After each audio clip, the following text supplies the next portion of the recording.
Welcome to the Hell in a Cell preview and prediction show for this Saturday, June 4th, 2022.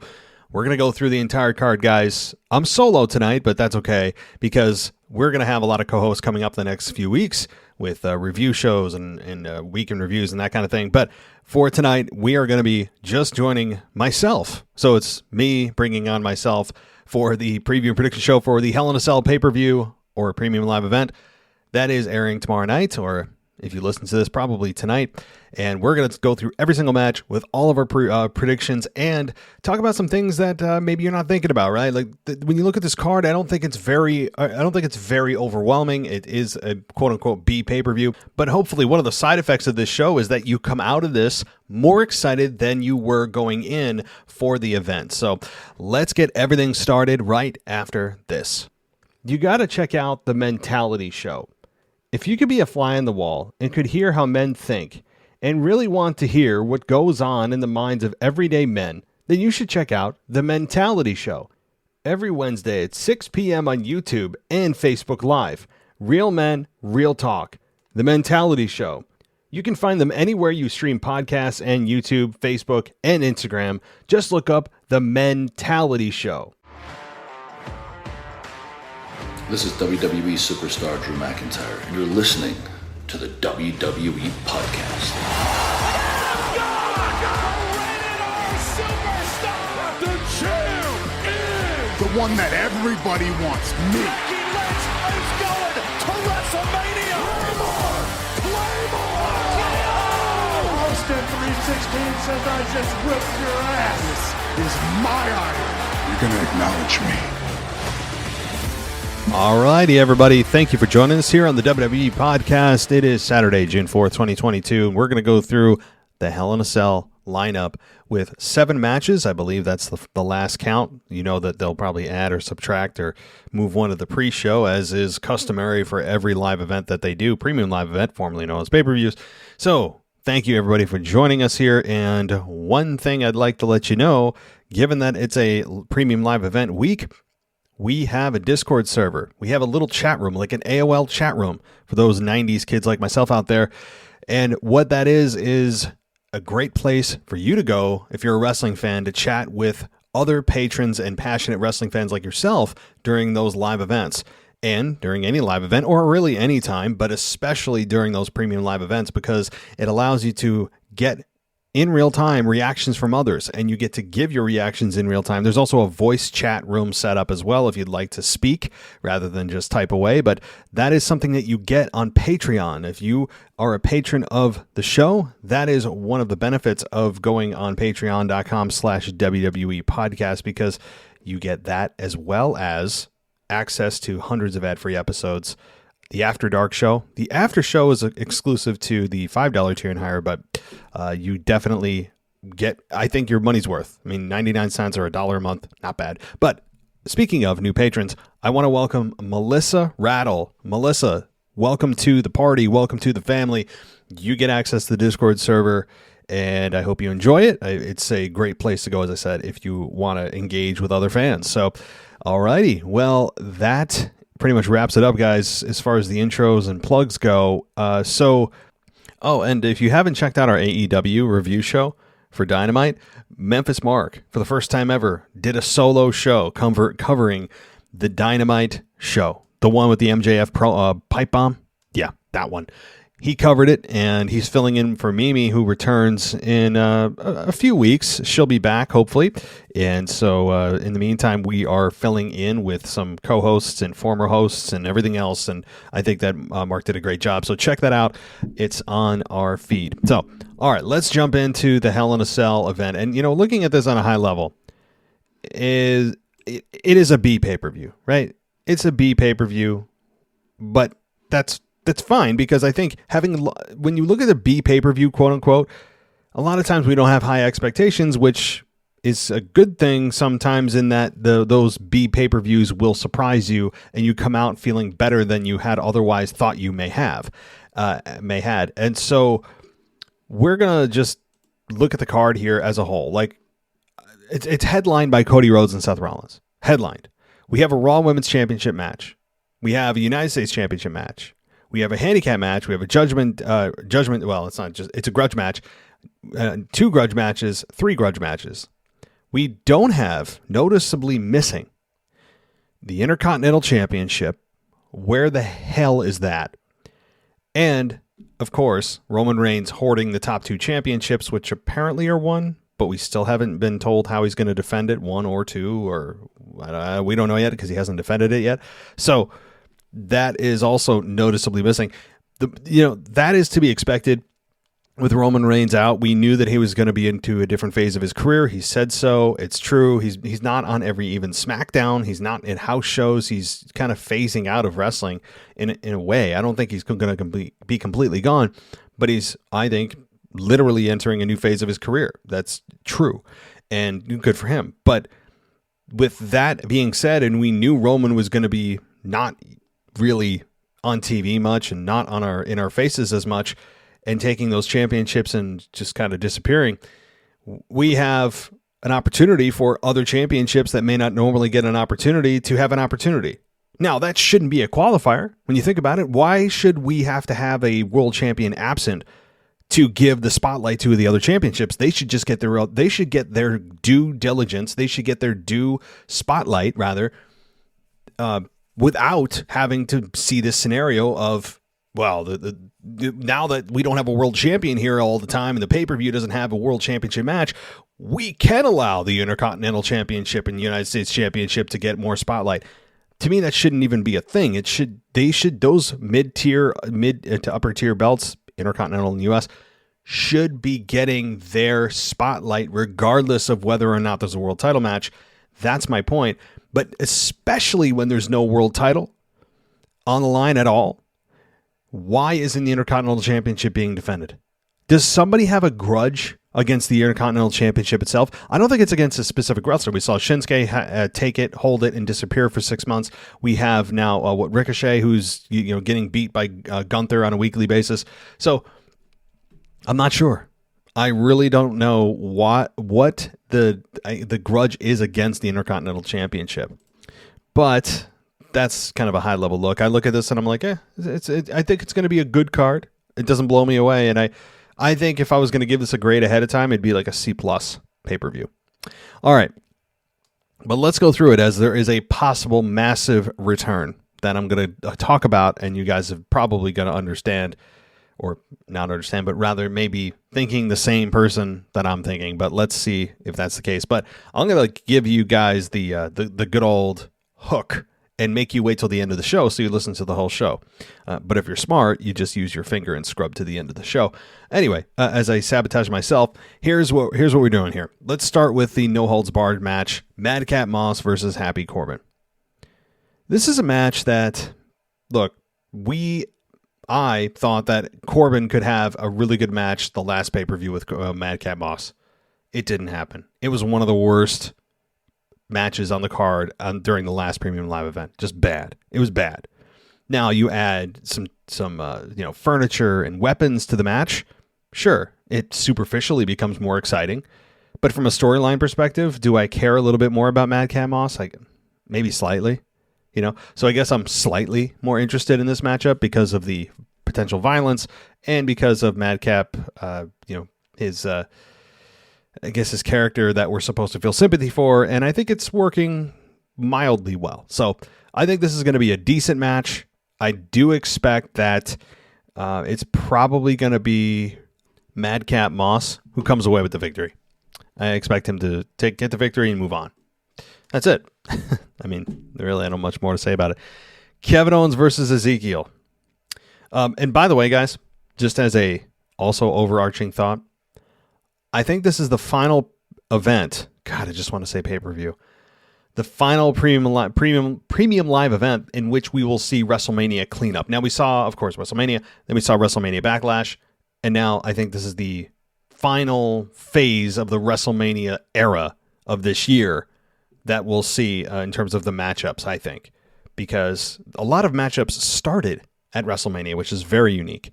But anyway, this overarching thought. As far as Kevin Owens and Ezekiel goes, again, I don't expect this to be a big-time matchup. I mean, in terms of, no matter who wins or loses, I can't imagine Ezekiel beating Kevin Owens outright. I mean, Kevin Owens just came off of Stone Cold Steve Austin. It's crazy. My God. But, I mean, I expect Kevin Owens to... Here's what I think is going to happen. Here's my prediction. Ezekiel wins, but Kevin Owens loses his mind and brutalizes Ezekiel, and then their blow-off will be at Money in the Bank. How about that? Or on SmackDown. I shouldn't even look to the next Premium Live event for them to say, or for them to pay off a title match, pay off a big program. How many times have we seen them recently just blow off a big program on a normal SmackDown or Raw, i.e., the tag team title unification match as Exhibit A, right? So that's what I think is going to happen. Ezekiel's going to score a victory, probably via a roll-up, because they don't want to make Kevin Owens lose clean to a guy that is not very over, and they don't know really quite what to do with yet. And there's a lot of criticism around Ezekiel and his arm tassels that resemble the Ultimate Warrior and all that kind of thing. The people are starting to go, yeah, Ezekiel's got a connection with the crowd, because everyone knows that it's really Elias, but we're all playing along, and we're fine playing along that it's Ezekiel, so there's kind of that charm there and kind of a wink and a nod, but Kevin Owens is losing his mind. Kevin Owens is making this program at least somewhat entertaining, but I think Ezekiel wins via a roll-up. Kevin Owens loses his mind, stuns Ezekiel, and then just demolishes him at ringside, and the announcers talk about how despicable he is and how much of a sore loser he is. Right? That's probably what happens. Judgment Day versus AJ Styles, Finn Balor, and Liv Morgan. Well, this is fun. Now we're getting fun. So, as you guys know, I've been a huge fan of Judgment Day. Have they had some missteps? Barely any, right? I don't think that they have done anything that is irreparable in terms of where they want to go. They want to make this a big faction. They want to help create new stars. Edge at the helm. I know a lot of people are not enthralled with what Edge is doing, and it's too much of a change from his character. All that, I think it's a bunch of nonsense. I mean, Judgment Day is entertaining. They keep teasing that they're going to add new members. They added a lot of intrigue, and Edge continues to do so on social media about who that person could be, who the next person or persons could be. And so here's what I'll say. I think that the Judgment Day wins, and it's because of another new member. And that new member, Finn Balor, the Demon. Now, there's some logistical problems with that, right? If Finn Balor comes out as regular old Finn Balor, how the hell is he going to transition to the Demon? And yeah, I don't know that answer. If you're thinking I have some clever idea, I don't. So in other words, I think Finn Balor joins, and you hear the heartbeat with the lights go on and off, and that symbolizes that the Demon is really who's joining, and it's not Finn Balor. I think Finn Balor ends up joining. Now, I could be wrong. It could be Ciampa who comes in. Hell, Paige has been also floated. Her name's been floating out there, including Edge, who posted her picture on social media. It could also be AJ Styles, although I would really recommend against that.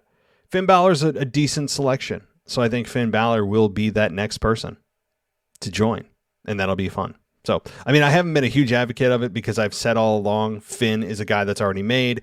Factions are usually created or for the purpose of creating new stars. Finn he's not in that stage. He's well beyond that rookie stage. So anyway, that's what I think. Finn Balor ends up turning on his team, or he ends up afterwards demolishing AJ, and Liv is obviously not going to be touched, but yeah. So that's what I think. I mean, I'm not very confident on that. It may sound not like I'm confident in my voice regarding that prediction, but I would not put money on this. I really wouldn't. I mean, I could be totally wrong. AJ, Finn, and Liv win. Judgment Day, scours up the ramp, and there's no new member, right? It could be the complete opposite. So if anybody's placing money on what I say, don't do it. Take that from a lot of co-hosts who have changed their minds on my justifications for picks, which are the opposite of theirs, and they end up changing their picks and then regretting it. So don't listen to me. There's a litany of hosts that I've done this to. Don't go and spend money. Some people do. Some people I know bet on wrestling. It's a It's a very touch and go, very risky thing to do. All right, let's move on. Handicap match, Bobby Lashley versus Omos and MVP. This is the end of this program. Let me just say that. That's the end of this program. Bobby Lashley wins, but because MVP is there to take the pinfall. It protects Omos. Lashley, as the babyface, ultimately wins the blow-off, which I would imagine that this is what the blow-off is this handicap match. And Bobby Lashley gets his revenge on MVP, putting him in the hurt lock, making him tap, destroying him. Omos is not involved in the decision. Maybe he takes himself out by ramming his shoulder into the ring post, or whatever, falling off the apron through the announce table. I don't know, something wacky, right? Like he takes himself out of the situation, which leaves Bobby Lashley and MVP alone in the ring. MVP gets destroyed, hurt lock. Bobby Lashley wins. Omos isn't involved in the decision. Again, protects Omos. I think that's what this is. So I think it's a win-win-win all the way around there, and Omos can, be rebuilt again after this loss. And I don't know where they're going to go. Honestly, all of these men, where they're going after this, because Lashley come out victorious. Omos and MVP will be losers, but MVP can talk himself right back into heat. I mean, MVP is, even if all the heat is blown off and MVP gets exactly what he deserves, he gets put in the hurt lock for, 27 minutes and he passes out.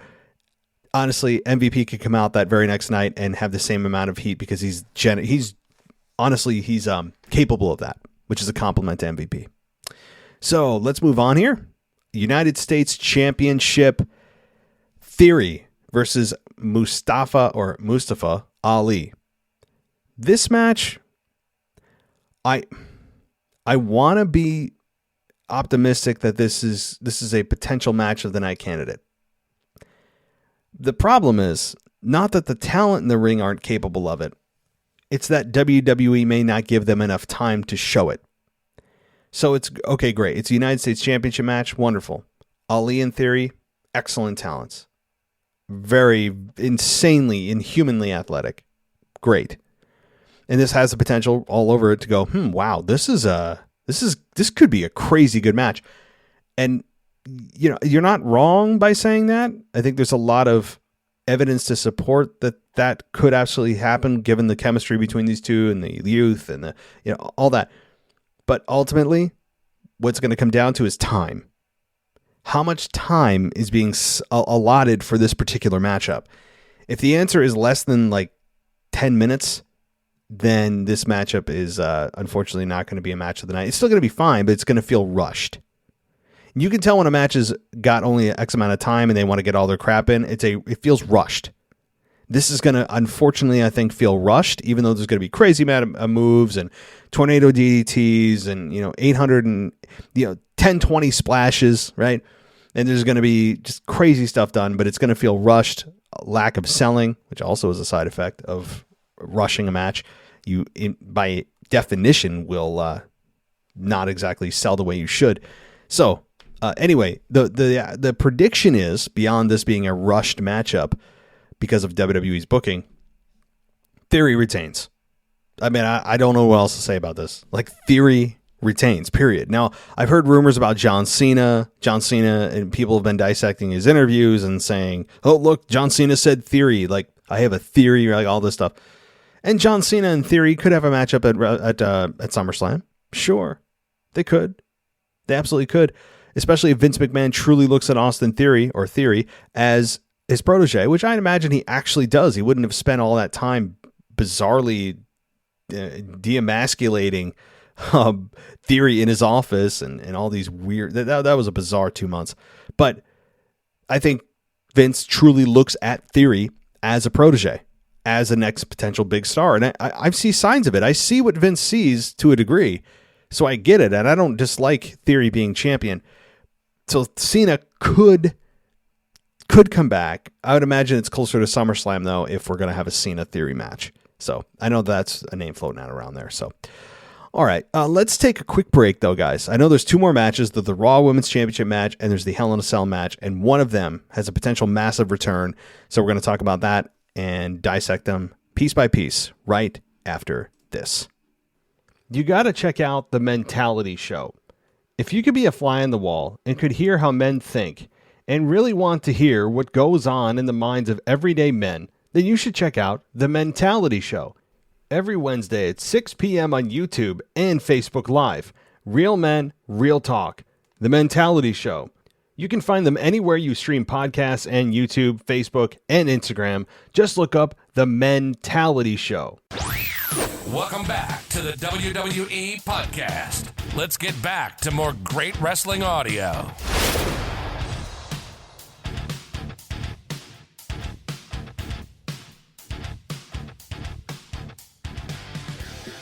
All right, a couple more matches, guys, and we'll close things out. I know with the co-host, the preview shows are much longer, but yeah, so don't worry. I will have a review host tomorrow. That'll be a much longer show, I can promise you that. All right, let's talk about the Raw Women's Championship match, Bianca Belair versus Becky Lynch versus Asuka. I expect this to be a fairly long match. I mean, 15 minutes. When I say long, maybe, could be a little bit longer, but probably 15 minutes is about where they're going to go with this. And this is an interesting match because on paper you'd say, well, Bianca Belair has to retain, right? Why wouldn't she? Becky Lynch just dropped it. There's no need to have her regain it. Asuka doesn't seem like she's in the right place in her career right now to take it. And, that I think that holds water. And ultimately, I think, here's my pick, Bianca Belair retains. But I would not bet the farm on it because I think that there's a case to be made for Becky or Asuka winning it. Not that I think they will. I think with Becky Lynch, you can't ever go wrong with Becky Lynch as champion. It's the comeback story. She said she's going to be the comeback kid. There's something to be said for that. There is something to be said for her as champion. There's also Asuka, who I think makes... Look, let me rank this. I think Bianca Belair is the most likely, followed by Asuka and Becky Lynch being the least likely. So I think Becky Lynch doesn't really have a good chance, although there is a chance.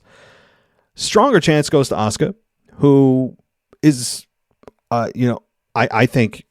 always an excellent women's champion in terms of how she represents herself and feeling credible and all that. While her character is underdeveloped and she's a bit cartoonish at times, she makes up for it in the ring and her music and her gyrations and all that stuff, which is, it's amazing that she can have such success with such limited English. Although I do appreciate her using in WWE, acknowledging that she knows more English. Same with Shinsuke lately. They've kind of done the same. They've adopted the same, I guess, policy lately is like, okay, if you actually know the English words, speak them on air. I mean, maybe somebody's listening to the show, I don't know. But both Shinsuke and Asuka, honestly, over the last month or so have suddenly taken to speaking more, and I like that. But I think Asuka is a babyface. I think makes sense with her as champion. It almost never doesn't make sense, or rather, let me, there's like a double negative. It very rarely doesn't make sense for Asuka to not be women's champion.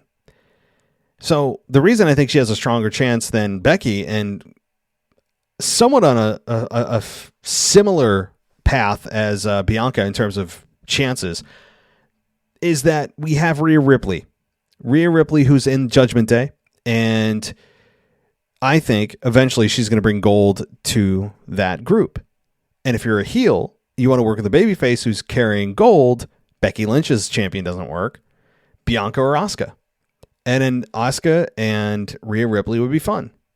But Bianca Rhea is a match that, I mean, guys, if you haven't seen them wrestle before, you're missing out. They've got great chemistry, very solid in-ring performers, beyond solid, excellent in-ring performers, especially Bianca. Everything about them, I think, makes sense. And I think Bianca Belair retaining here is probably what happens. She likely pins Lynch, who can take the pinfall and move on with her life. She's on a bit of a losing streak anyway. So having Bianca pin Becky is, I think, what's going to happen here. And that's fine. I have no problem with that. I mean, you could also have Bianca pin Asuka and then Becky Lynch go off about how she wasn't pinned. I deserve a rematch, this and that. But I ultimately think it's going to be Bianca and Rhea Ripley at SummerSlam. That's what I think. All right, so let's get to the final matchup here. Hell in a Cell, an actual Hell in a Cell match, which is interesting. There's only one. There's another theme for the overarching kind of observations, like a high-level look at this. Only one Hell in a Cell match? I'm not complaining. I'm just shocked. WWE almost always in these gimmick pay-per-views has a dual matchup, like Money in the Bank. There's a men's and women's, right? Elimination Chamber, men's and women's. Royal Rumble, men's and women's. You have the Hell in a Cell last year, and for the last 5 years before that, since women started Hell in a Cell, there's usually a men and women's Hell in a Cell match.